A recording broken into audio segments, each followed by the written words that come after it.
Acknowledge me, the one.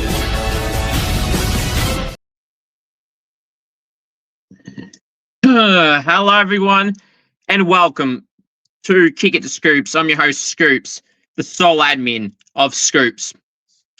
This show is going to be very, very, very, very short. One of the shortest ever episodes of Kick It to Scoops, because quite frankly, this episode is basically just going to be a rant on the St Kilda Football Club and everything else in between all that. We got Scoops Goes Bang, my team of the week, my Supercoach talk. We're going to review the rounds that's coming and upgoing. I can't even speak right now. I'm that pissed off. We're going to talk about the rounds just gone and upcoming. So yeah, let's start off with this. You want me on Cameo, head to cameo.com/Cooper G. Want me to roast a friend, wish someone a birthday, anything at all, cameo.com/Cooper G. If you know any AFLW, AFL players or any state league players and you'd like to see them on the podcast in a Goal King Challenge and or interview, please do send me a message or try and get something sorted on Instagram in particular, AFL Info Live, or Scoops All Things Footy 24/7 on Facebook, over 57,000 followers.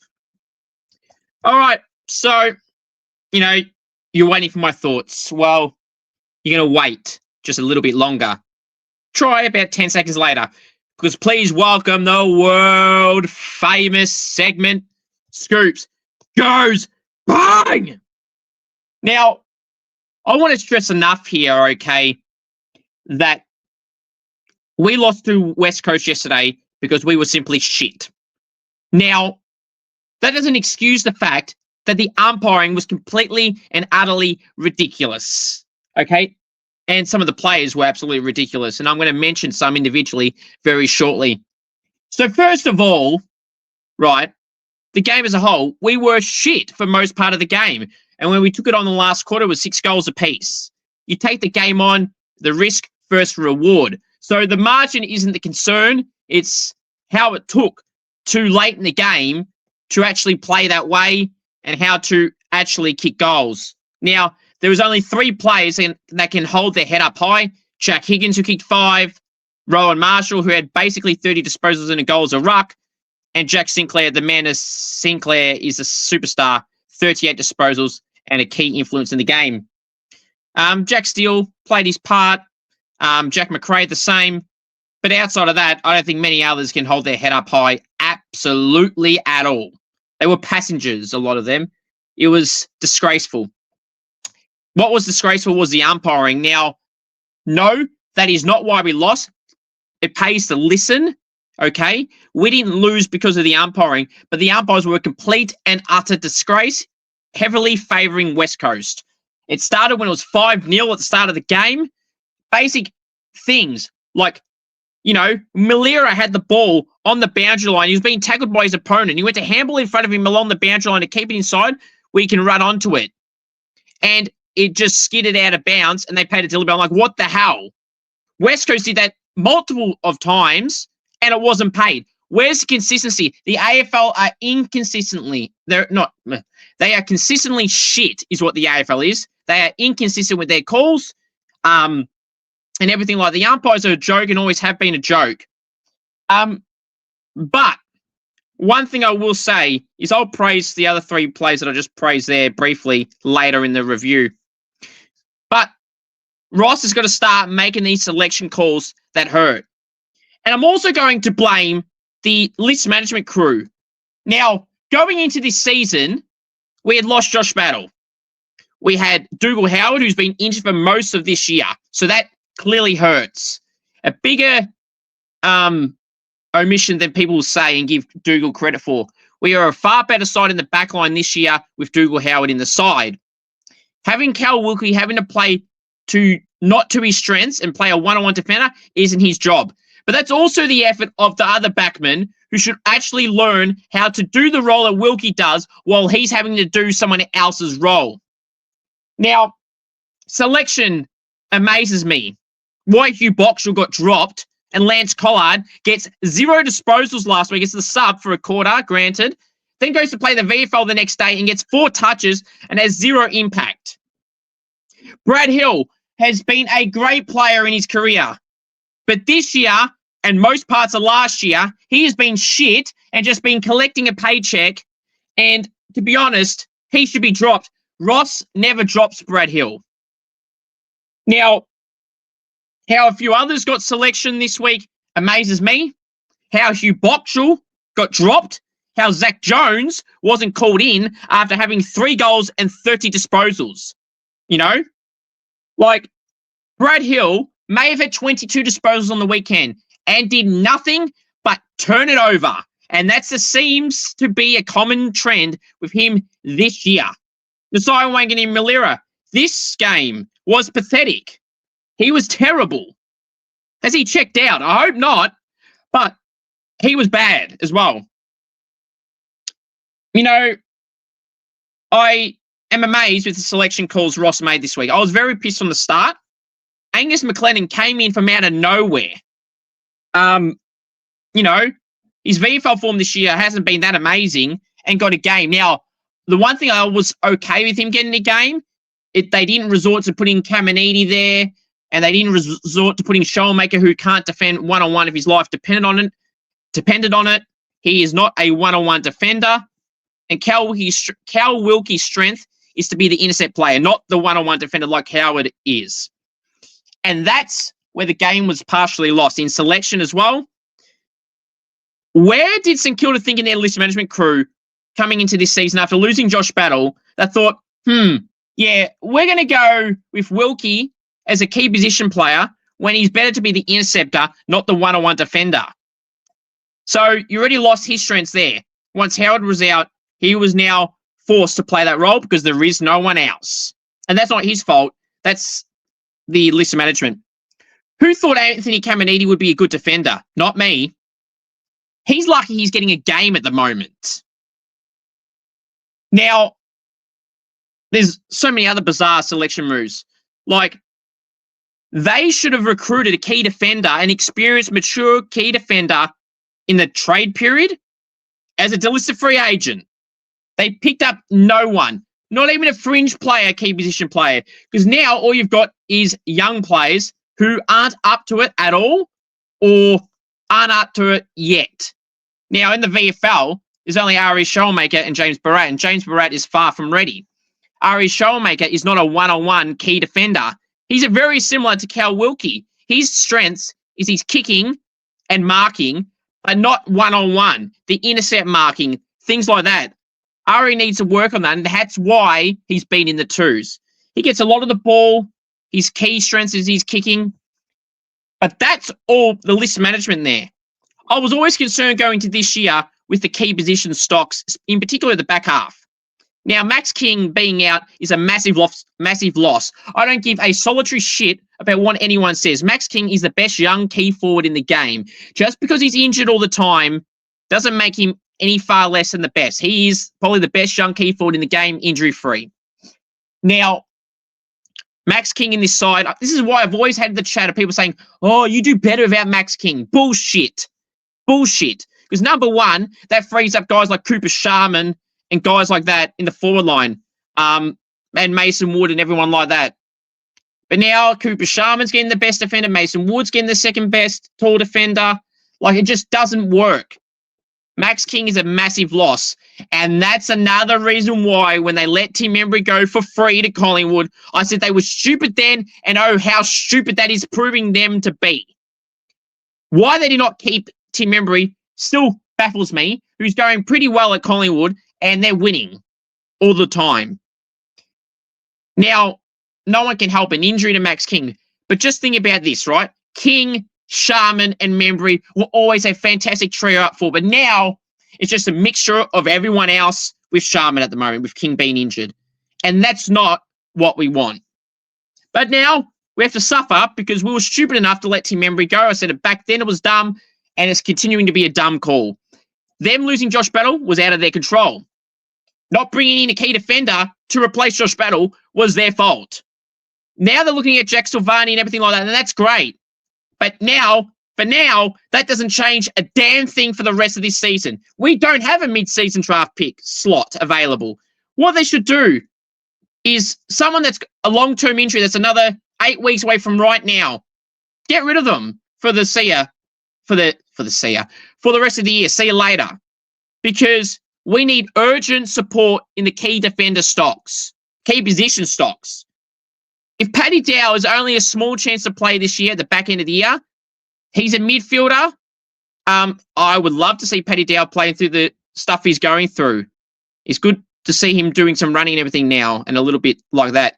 But we need a list spot. And if he's the only one that is the avenue to getting a key position player now in a week's time in the mid-season draft, unfortunately, Paddy will just have to sit out this year because we urgently need a key position player right now. Just another option. Because we've got no other options. Now, Ross, I urge you, drop Lance Collard because he should not be playing at all. He provides absolutely nothing at all. Brad Hill deserves to be dropped. He was great when he came to the club.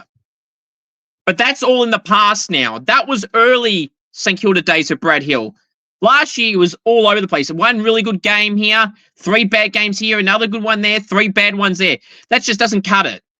And this year, I reckon he's had 2 good games out of 10, and that simply does not cut it. Why Zach Jones kicked 3 and 30 last week? You say you want to reward VFL form. Well, freaking do it. Why was Stu Boxall dropped? Why? Was he amazing last week against Carlton? No. But I could name you about 10 others that weren't, that stayed in the damn side. There was so many bizarre selection changes. So this week, I want to hope, injuries aside, I hope I see Dan Butler in this week for Collard and Collard to be staying in the VFL forever. I want to see Brad Hill dropped and have some balls, Ross, and actually drop him for once. I know he's one of your favourite players and he has been great over time, but he deserves to be dropped. Make a statement. We never make selection statements. Angus McLennan, see you later. Anthony Caminiti, see you later. Maybe if you want to fix up the forward line as well, maybe play a second ruck. Rowe's been terrific, but structurally, our forward line and defence isn't great at the moment. Maybe bring in a Harry Boyd, play him as the ruck, and play Rowan Marshall up forward so you strengthen that forward line. With the limited options we've got, that's just something you're going to have to try. And then the back line, well, that's another problem. Now this week we've got Gold Coast. So Ben King, who's going to get Ben King? Is Anthony Caminiti going to have to play in the back line? Does Keeler come in? He's had his chances and hasn't taken it. So it's just like, it's your fault for not having any options. Doesn't help that Max King's injured. But even with Max King, you're still a defender short because Caminiti shouldn't be playing there. But now this week, he's probably going to have to be forced to go there because Cal Wilkie's way too small for Ben King. And then you're going to have Jed Walter as well. So something needs to change. Another key position player has to come in. And the sad thing about it is it's probably going to have to be one of them that doesn't deserve a game. So that's a key problem right now. A key problem in the game yesterday, outside of the ridiculous umpiring, was the effort was not there. Not there. They are happy to collect a paycheck and couldn't give one solitary stuff about the fans. Clubs don't care about the fans at any club. Well, most clubs. Some do. Like, they ring you during the week wanting you to give them more money. Why the hell should we give you more money on top of the money we already give you in merch, in membership, and everything like that? You want to ring us during the week and begging for more money and want us to enter stupid raffles and everything like that. How about you actually play like you want to play for the fans and stop collecting a damn paycheck and actually put in some bloody effort? Now, Liam Stocker is not the greatest player in the world, but at least he freaking tries when he's playing, when he's not injured. That is a definition of a guy who cares. Brad Hill, Lance Collard, and some more passengers on the weekend, Anthony Caminiti as well, they don't care. They ain't trying. Maybe the harsh reality, but it's the truth that they're not trying. And there's others as well. Them three are consistently underperforming and they need to be dropped now. McLennan needs to go with them to the VFL as well. But the problem is Ben King and Jed Walter are two giant players, and we've got no one to match up on them at all. So let Cal Wilkie play to his strength. Maybe you have to play Healer and Caminiti down there just because they're tall. And let Wilkie do his intercept marking, because that's when we're at our best, when Cal's doing that. Cal Wilkie is not a one-on-one defender. I mean, he's probably better than most at trying that. But on the weekend, he wasn't that good. That was probably one of the worst games Cal Wilkie's ever played. That was the worst game by far that Nasai Wanganeen-Malira's played this year. It's just frustrating. Mason Wood started like a house on fire, then it was nowhere to be seen. That's partially because the ball wasn't in the forward line. Ross did try some things in the midfield, which I did like, and that was playing Sinclair through the midfield. I say this each and every week, Ross. Keep Jack Sinclair in the midfield, because when he's in the midfield, something good happens. Play him there every damn week. We know he's a gun halfback. He's an All-Australian, a two-time All-Australian in the back line. But keep him in the midfield, because that's when something good happens. Malira playing Burson there is fine as well. Generally, something works. Steele and McRae works. But everyone else that pushes through that midfield, it's not really working. And even at times, it hasn't worked for Steele. So injecting Malira and Sinclair into the midfield helps. Rod Marshall's a superstar on the ruck and the superstar of this competition. That's why I say he's the best ruckman in the game in general. Maybe not this year, but in general he is. So that's why things need to be changed. We need to leave a vacant list spot for the mid-season draft next week. It's plain and simple. And they need to recruit a mature age key defender / key forward. None of this small players or 18-year-old draft prospects that missed out last year to draft now. You need a ready-made player that can play right now and can play AFL in a week or two. Not someone you're just going to clog up a list spot with and not play them at all for 3 years. Like, something needs to be changed. We are sick and tired of accepting mediocrity. How about you put in some damn effort? Because I'm sick of watching this shit. I get bullied for this shit. And you are the ones that are playing shit, not me. Lift your game. It's embarrassing. The inconsistencies of performances. You get so happy after slaughtering Fremantle and slaughtering Port and upsetting Geelong and owning them. And then you go and dish up this shit against Carlton last week, which was okay in patches, just not good enough. We weren't taking many risks. It was just being conservative. This week, it was just completely embarrassing. Now, people are going, oh my God, you lost to West Coast. West Coast, sure, they've been pretty average for most of this year, but they were competitive against Brisbane for 3 quarters and should have won that. They should have beat Richmond last week if it wasn't for the Tom Gross holding the ball tackle from Tom Brown. So there's a few games they could have won. And there's a few games like the Dockers they almost beat. After half-time, they got beaten away a little bit, but they were in it for half. So they've shown signs that they can do it. They were playing at home, So, sure, we shouldn't be losing them no matter what. And yes, they didn't have McGovern. They haven't had Elliot Yeo all year. We haven't had Max King or Dougal Howard effectively all year. Well, that's a fact. And every other player in between has been out as well throughout the year. These performances are completely unacceptable and changes need to be made, Ross. Make a bold call. Just don't take out, don't leave in the ones that deserve to be dropped. Take them all out, send them to the VFL, and make them play 1 or 2, 3, 4 good games in a row in the VFL before you even consider them again. And then maybe they might try.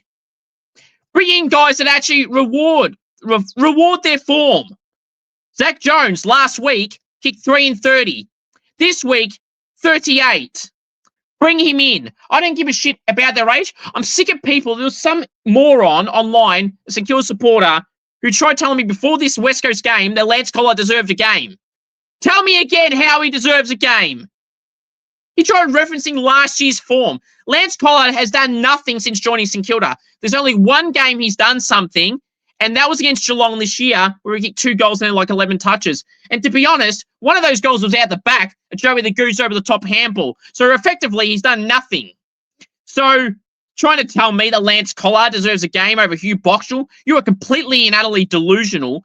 And don't give me the bullshit that, oh, well, they're different players. One's a mid and one's a forward. Yeah, that's the only thing you got right. There's a thing called moving the magnets around, where, say, a Filippo could go into the midfield or in the forward line. Boxall goes in the mid. That takes Collard's spot in the team.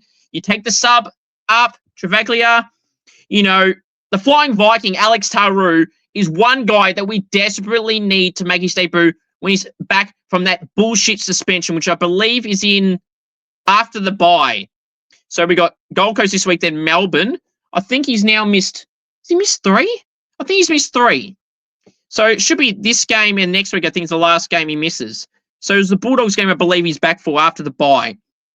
I think it's the Bulldogs, whoever it is. Brisbane, I don't know. Whoever.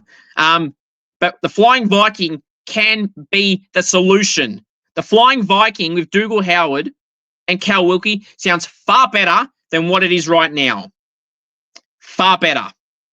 Ross, make the damn call. Bring in Boxall. Bring in Jones. Bring in Dan Butler. Take out Collard. Take out Hill. Take out McLennan. And think about playing Harry Boyd as well, so Rowe can play up forward a bit more as well. Play for the jumper. Play with pride. And actually play like you give a shit. If you lose, you lose. But when you lose and play like you don't give a shit, why should we, the fans, members, and bloody lifelong supporters, do? What should we do? If you give up, why the hell should we care about you? Why should we turn up? We turn up every week because we care. How about you actually give a shit and care? Liam Stocker is the definition of what you all should be doing. Now, some of you are. He goes playing his heart out. Eagle second in the Coleman, an absolute superstar. Roll Marshall playing his heart out. Jack McRae playing his heart out. Jack Sinclair always plays his heart out. Steely was trying as well. Everyone else, basically everyone else, maybe there might be a few more that did all right, but everyone else, basically 15 of you, did you bother to play? Did you not give a shit? Some of you have been giving a shit all year. Some of you just collecting the paycheck and, oh, it's all right, I'm getting paid $1 million a year, or I'm getting paid $800 million, so who gives, oh, 800,000, so who gives a shit how I play? I'm undroppable. No one's going to drop me from the side. Ross won't drop me, so why should I give a shit? You only care when you're out of contract and then you got to play for your money. Losing to West Coast is completely unacceptable in the stage of where they're at. Now, Gold Coast this week, we always seem to beat the Gold Coast, whether it's by a close margin or not, we seem to always beat them. We'll probably come out and beat them this week. And then next week going into Melbourne at TIO Stadium or Alice Springs, I'm not sure which ground is that. Then we'll probably go, oh, yeah, Melbourne, yeah, they've been bang average this year. Sure, they just beat Brisbane, but we beat Geelong, we beat Port, we beat Freo, so whatever. And then we'll go out and lose that game because we'll just expect it to happen. Put in some effort and actually show like you give a shit and stop thinking. Even Ross indicated that before the game. We're not a side that can just waltz up and win. That's correct. They thought yesterday they could waltz in and win. Clearly, the players weren't listening to Ross because he knew that was the case, that we're not a side that can go just waltz up and win. We actually have to put effort in. We're not like a Collingwood or Brisbane that can just waltz in and get a win, albeit Brisbane lost to Melbourne yesterday. But anyway, Collingwood could play bang average and just walk up and win still. Whether it's convincing or not, they would still win. We're not at the stage of that. And we won't be for a long time if you put in effort like that and you recruit shit players in terms of not recruiting players, to play positions in the back line, and just think what you've got after losing battle was going to work, because it never was going to work. Now, the Flying Viking may change things when he's back, but unfortunately, due to the bullshit suspension he copped, the Flying Viking, Alex Taru, we're going to have to wait another 3 more games or 2 more games. So, in the meantime, I don't know what you're going to do the next 2 weeks, Ross, but it cannot be with the players you had on the weekend. Make a statement. 5 changes. I just named you at least 4. Make some others as well. If Travaglia is going to play him on the field, not as the bloody sub. Come on. This is pathetic and completely unacceptable. Lift your game. Pathetic. Hope you guys and girls enjoyed that edition of the world-famous segment, Scoops Goes Bang. Now it's time to go through my Round 10 AFL Team of the Week. From the back line, the pockets, the club record-breaking disposal getter, Bailey Dale, with 49 disposals. Other back pocket, John Noble, record-breaking game for the season at that point, with over 1,001 metres gained. Full back, Sam Collins. Half back line, the flankers, Jack Sinclair. And Josh Dacos. Centre half back, Jeremy Howe. Wingers, Bailey Smith and Chad Warner. Centreman, Isaac Heaney. Half forward line, the flankers, Jake Melksham and Shai Bolton. Centre half forward, Jeremy Cameron. Forward pockets, Jack Higgins and Riley West. Full forward, Darcy Gardner. Ruckman, Rowan Marshall. Rovers, Noah Anderson and Caleb Sarong. Interchange, Carl Amon, Darcy Fogarty, Ollie Dempsey, Ben Long and Mark O'Connor. Emergencies, Adam Chera, Tom Liberatore and Matt Rao.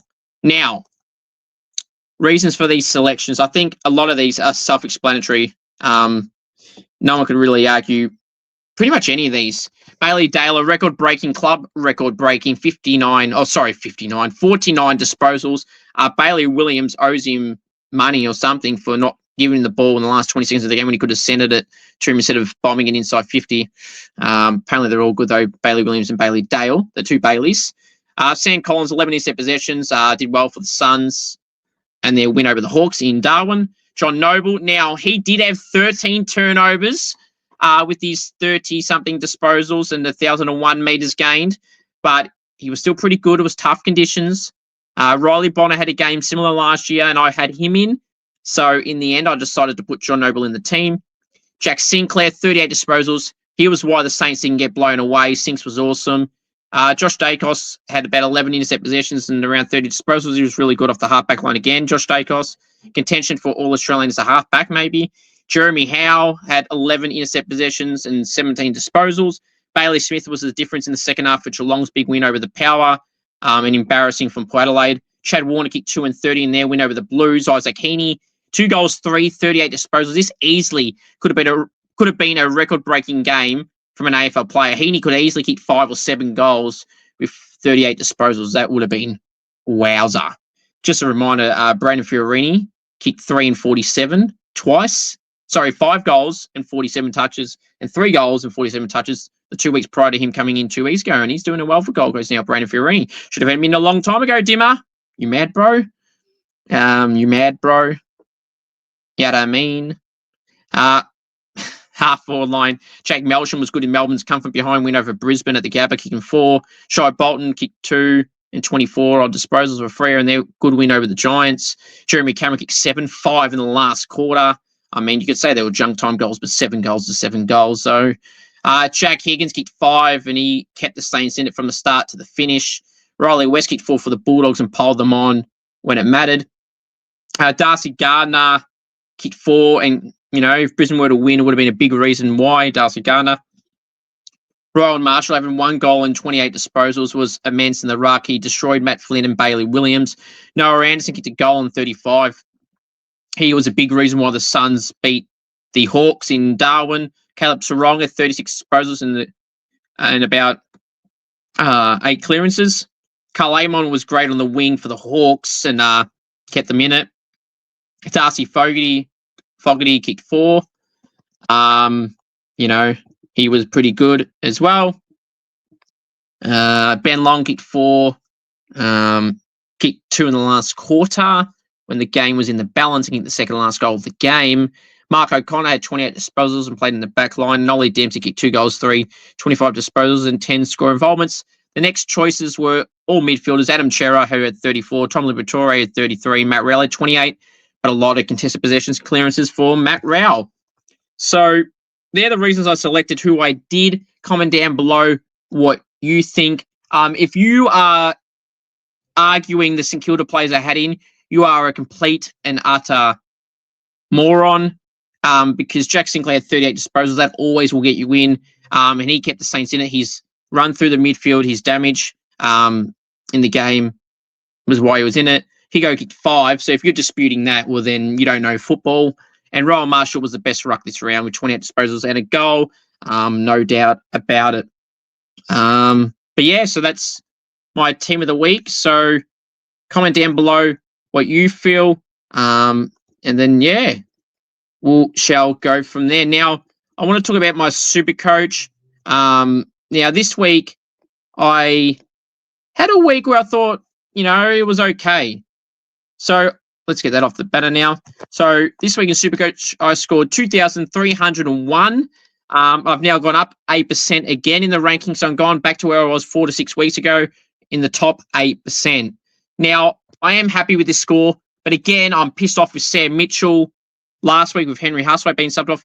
Now, Essendon with Sardale Hooley being subbed off, and that is why Essendon got slapped by the Bulldogs. How do you sub off a guy at halftime like Sardale Hooley? At halftime, who was going pretty solid, yet you had passengers in that team all the way through, and he was probably the guy who could give you the spark and the run off halfback and on the wing and provide something, and you sub him off, of all people. Completely and utterly delusional, Brad. That's why you got slaughtered, and you deserved it after making that move. Now you stuffed up with my Supercoach team. So did West Coast with Andrew McWalter again, making Tom Gross the sub. Why? This is what, with your team. So completely and utterly stupid, okay? Why would you sub off those 3 players? Like, it just does not make any sense whatsoever. Or make them the sub or sub them off. Husway got dropped. Thank you, Sam Mitchell. That's why you lost the game, and that's why you deserve to lose. You want to be arrogant and drop players that shouldn't be dropped, or manage players like Tom Barrass a week prior, and then Jack Gunston and Luke Bruce this week. Like, you deserve to lose. Simple as that. I'm glad Hawthorn lost. They are the most arrogant club in the competition at the moment, besides Geelong, of course. So second most arrogant. But Geelong's forever going to be in the top. It's the most protected club in the competition and the most arrogant club of the competition. And they're a club that can get away with anything. Just look at Chris Scott, another Scott talking shit. Lying about the injury reports for Tom Stewart and Reece Stanley in particular this week. He said, yeah, both on Thursday afternoon in his presser. Yep, both. I'm really optimistic that I'm really confident they'll both play. Neither played, and neither were available. So good one, Chris. Lying again. Typical Geelong lying, and the AFL does nothing about it. So, yeah, it is what it is. My Supercoach score, though, through all that, I had Nick Dacos shit the bed for 96 only. Zach Merritt again scoring around 70. Just completely and utterly disgraceful. Sardale Hooley was subbed off. I was forced to play Tom Gross because Tom DeConing didn't want to play, or Carlton didn't want him to play. So therefore, I played the 22 players instead of 23, but it's the top 22 that count anyway. The lowest player score doesn't count when you've got a full team. So I thought, well, if DeConing's only out for a week, why would I not play him? So I had him out as well, so I'm a premium short. So overall, I'm happy with the score. But again, I feel like I'm just getting screwed in every corner of Supercoach this year. And now there's reports that Jack McRae had a serious back concern. And St Kilda will find out in the next 24 hours, Ross said or so. And he stayed in Perth overnight, Jack McRae. He's obviously not good enough to fly, so that's not great news. If Jack McRae's out, I am going to be angry. Not only is he the inaugural Scoops medal winner, he's been a great recruit. The recruit of the year, not only for the Saints, but the AFL competition. Jack McRae is an accumulator. He's a clearance machine. A lot of contested possessions, score involvements he does as well. His left foot kicks are pretty solid as well. So, yeah. So it's going to be interesting to see how my Supercoach goes. I've got 1 boost left. I'm not planning to use it. I'm tempted to. The buy rounds are essentially having boosts, but you also got to be careful not to use too many trades, because then you'll run out with like 3 trades with 6 rounds to go, and you'll be pissed off there, won't you? People have Jason Horne-Francis. I don't have him because I don't have bad players in my team. I'm not putting in Shai Bolton at this stage, because why would I put him in? He got a 5 3 weeks ago into us, playing a full game, and got owned by Jimmy Webster. So why the hell would I want him in? Sure, he may go up for money for the next few weeks, but why the hell would I waste a trade that I don't want him anyway? And then you're wasting your upgrade money on someone like Shai Bolton when you should be using that on guys like Zach Butters when he drops in price in a few weeks, or someone like, Zach Merritt, who's now starting to drop again. Guys like Chad Warner and everyone like that. So why the hell would you get Jason Horne-Francis? Why would you get Zach Butters? And why would you get the band name from the Western Bulldogs? If you know the live streams, you know. If you know, you know.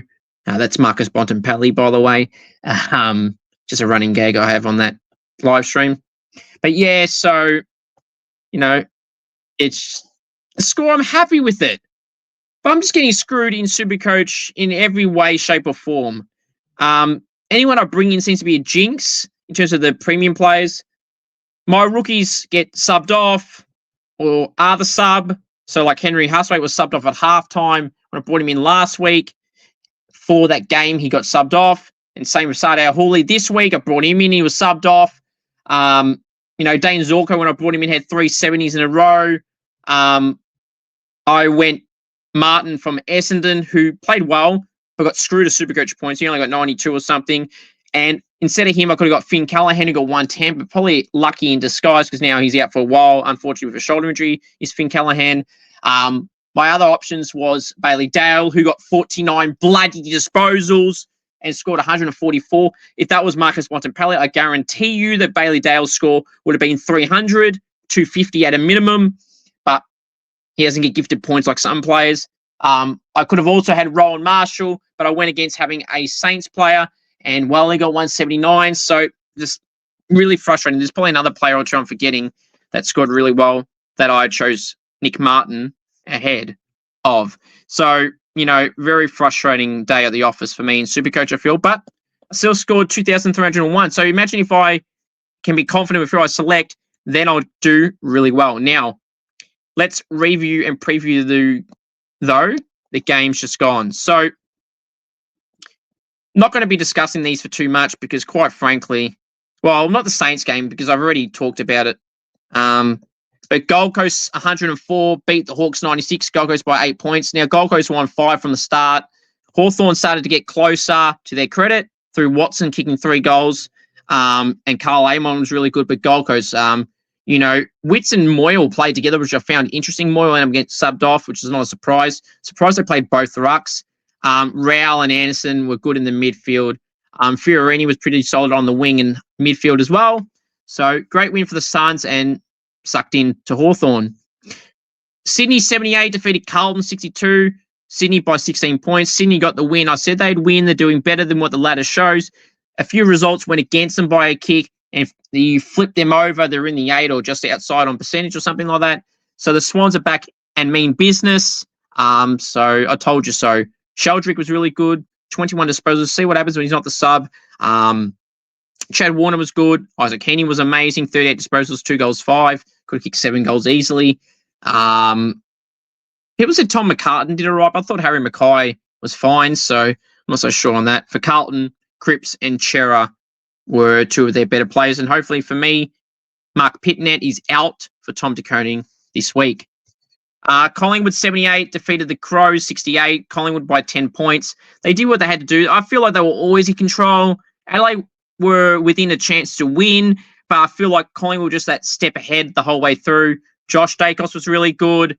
Jeremy Howe was really good, and they had a lot of consistent performances in the side, and they got the job done, and that's what they needed to do.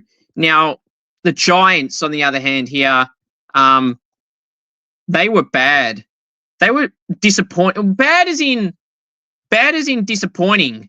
They weren't that good for me, the Giants. They are normally a well-structured side, but they just weren't good enough on the weekend. I don't know what happened to them. They just weren't that good at all. But, credit to Freo for having a great win away from home against the Giants. Finn Callaghan and Lockie Whitfield and Connor Iden were really good. For the Dockers, it was Sarong, it was Brayshaw, it was Bolton who held their heads up high. Essendon and the Bulldogs, what the hell was that? Who was the most embarrassing side this round? I would say it's Essendon, purely for the overhype they get to lose like that by 91 points. It was like 50 points in the second quarter. Just completely unacceptable. Riley West kicked 4. Dale had 49 disposals. Liberatore was really good in the midfield. Matt Kennedy had a good game. That's the other guy I could have had. He got robbed of some points as well, like Martin. So probably a blessing in disguise, as Martin's probably more of a better chance consistently. Speaking of Martin, he was really good for Essendon. Andrew McGrath had a lot of kickouts, so, a bit of whatever there. Zach Reid was okay for Supercoach at least. Isaac Kako deserves to be dropped. I mean, what's he done to deserve a spot? Honestly, again, this mentality like St Kilda fans is like, keep the young players in because to give them games. No, you actually have to earn a game. You don't just hand people games because they're young. You actually have to deserve it. People would say, Zach Jones, don't play him. He's earning it through his VFL form. And had he not been cooked a few weeks ago, he would have still been playing AFL. So he deserves a spot. Someone like Collard should be dropped. And this is the same for Isaac Kako. He should be dropped. Selection statement should be made here by Brad Scott and actually do something because that performance was shit. So when you see one change, it's like a fringe player goes out and, the same old players come in and out. It's just tiring and boring. That's what St Kilda need to change and drop Brad Hill as well. Make a bloody statement. And that's what Essendon need to do with someone at Essendon. Peter Wright wasn't good on the weekend at all, but he's saying that the ball was hardly down there. The Sunday games, let's quickly go through them. I thought Port Adelaide and Geelong. Port Adelaide 39, embarrassed by Geelong 115. Geelong by 76 points. Port Adelaide, their fans will blame Ken Inkley, and Ken Inkley's why they lost. Maybe they should start questioning why Josh Carr gets a game. Now, Patrick Dangerfield done his hamstring and Jack Bowes was injured as well. So was Horn Francis, so was Josh Sin, so was Lockie Jones. 4 of those 5 for hamstrings. I hate how the AFL were complaining and making excuses for Geelong during the game, going, Patrick Dangerfield's out. Hello, Port had 3 other players out. Did you not give a shit about them? Typical AFL, only talking about their most protected player in the competition's existence right now. Current player, that is, and that's Patrick Dangerfield. Is what it is with the AFL. Port Adelaide, they were completely unacceptable. They were down by 15 points or so at halftime. That third quarter, though, Geelong got like 5 goals in 5-10 minutes, and that game was shot there. Jeremy Cameron kicked 7. Ollie Dempsey kicked 2 and had 23, and Mark O'Connor was solid as well. Connor Rosie had like 32 disposals, but he went on like 50% efficiency, so that's terrible. So the Sunday games, let's quickly go through them. So Richmond 74, North Melbourne 78 by 4 points at the G. North again had a few chances late. Richmond had a few chances late. Taranto and a few others. Unfortunately for them, they just didn't get the win, and North held on. Surha kicked 4, but didn't do much else. Cherry was really good in the ruck. So was Nankervis for Richmond. Richmond are missing a few players now. Jaden Short didn't play on the weekend, so I feel like if they had Jaden Short, they may have won this game. At least would have helped their chances. They almost won it without him too. So, credit to both sides being competitive. I've blasted North a while back for being non-competitive, and they had been non-competitive, but now they're proving that they are being better. And that's good. Progression. Good. And now you're being more competitive, and look, you're winning. And you're almost beating Brisbane. You had a draw. So the competitiveness is now there, and that's great to see. Jai Simpkin has been through a lot. So congratulations to Jai Simpkin on his good form on the weekend, mate. All thinking of you, mate. Obviously been through a lot. Obviously, the whole footy community has been through a lot with the passing of Adam Selwood, which we send our condolences to all the Selwood family and Jai Simpkin's family, who's been through it very tough in the last few months or so. So the next game we shall go through is Melbourne and Brisbane, just to kind of wrap up this segment, as I've kind of already done West Coast and St Kilda. Melbourne were down for 3 quarters, but they're hanging around 15 points down. But the back end of the third quarter and the last quarter, they just went bang, bang, bang, bang, bang, Melbourne. Impressive. Credit where credit's due. They didn't give up, and they got the upset win. Probably one of the upsets of the year. At the Gabba too, some more impressive. Melsham kicked 4. Gordon was really good in the second half. I thought Darcy Ford beat him in the first quarter and a half. Then Max Gawn took him to the cleaners after that, but that was expected. Took a lot longer than I thought anyway. But yeah, credit to Melbourne for getting a good win away from home. And will they give them some confidence? Sure.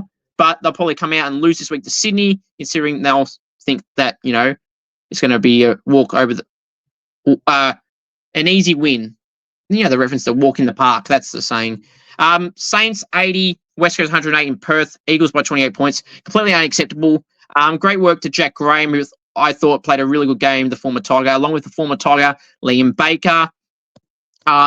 Their tall players probably hurt us picking an undersized side, but I don't think they were amazing. Their talls, they just took a few marks at the right time, and Liam Baker was a key part in that. Now, let's quickly wrap up with the round 11 tips. So, we're going to do quick fire tips tonight. Thursday night at GMHBA in Mitch Duncan's 300th game. So well under Mitch Duncan. Hopefully he's not the sub and Geelong actually treat him with respect. Thursday night, 7:30 p.m. at GMHBA Stadium, Geelong and Bulldogs. I'll be tipping Geelong by 10 points. Friday night at the MCG, Essendon and Richmond, 7:40 Vic time. I'll be tipping Essendon this one by 10 points, and don't discount the Tigers. Saturday, 12:35 p.m. at Vic time. Victorian time at Marvel Stadium. It's Carlton and the Giants. I'll be tipping the Giants by 55 points. 4:15 on Saturday, the MCG, Hawthorn Brisbane. I'll be tipping Brisbane by 25 points. 7:35 p.m. Saturday night at Marvel, North and Collingwood. I'll be tipping Collingwood by 20 points. Saturday night, not Friday night. Saturday night, 8:10 in Perth, Freo and Port. I'll be tipping Freo by 10 points. Sunday, 1:10 Adelaide Oval, Adelaide West Coast, Adelaide by 50. 3:20 Sunday at the MCG, Melbourne and Sydney. Sydney by 45 points for me. 25 points. And the last game on Sunday, my Saints against the Suns at Marvel Stadium, 4:40 Vic time. I'll be tipping the Saints by 5 points. It's always close against the Suns. Now, I want to wrap it up with this. If you know any AFL, AFLW players, any state league players, and you would like to see them on the podcast in a goalking challenge and or interview, please do send me a message and try and get something sorted. Come on, Saints, lift your game and turn up this week!